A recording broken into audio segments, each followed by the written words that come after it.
আবু সাইদ হত্যাকাণ্ডের রায় ঘোষণাকে ঘিরে সকাল থেকেই ঘটনাস্থল বেগম রোকেয়া বিশ্ববিদ্যালয়ের ১ নম্বর গেটে অবস্থান নিয়েছিলেন তার সহযোদ্ধা সহপাঠীরা।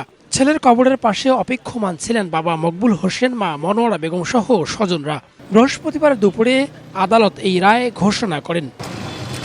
রায় ঘোষণার পর আবু সাইদ চত্বরে আনুষ্ঠানিক প্রতিক্রিয়া জানান তার সহযোদ্ধারা।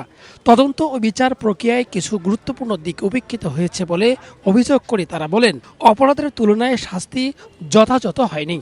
এই রায়ে আমরা দেখেছি যে যারা বিভিন্নভাবে যারা গুরুদণ্ডে দণ্ডিত তাদেরকে অনেক লঘু শাস্তি দেওয়া হয়েছে। এসি ইমরানের কিন্তু কোনো শাস্তি দেওয়া হয়নি এবং তার নাম কিন্তু এই আসামিদের লিস্টেও নেই। তো এটা আমাদের জন্য দুঃখের। আমরা আশা করব বিজ্ঞ আদালত এটাকে আমলে নেবেন এবং কি তাদের রায়গুলো পুনর্বিবেচনা করবেন। পীরগঞ্জের বাবনপুরে ছেলের কবরের পাশে আনুষ্ঠানিক প্রতিক্রিয়া জানান আবু সাইদের বাবা ও মা।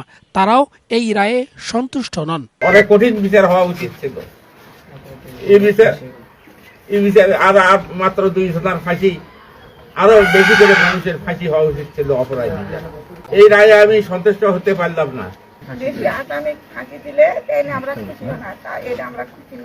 তবে রায় প্রকাশ হওয়ায় সন্তোষ প্রকাশ করেন বেগম রোকেয়া বিশ্ববিদ্যালয়ের উপাচার্য।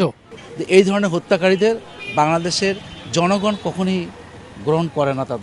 তাদের কোনো দল হতে পারে না, তাদের কোনো এক হতে পারে না। তারা এটা প্রকৃত অপরাধী হিসেবে জাতির নিকট এরা চিহ্নিত হবে। এর আগে 2024 সালের 16 জুলাই বৈষম্য বিরোধী ছাত্র আন্দোলনে অংশ নিয়ে পুলিশের গুলিতে নিহত হন আবু সাইদ। রফিকুল ইসলাম, দেশ টিভি, রংপুর।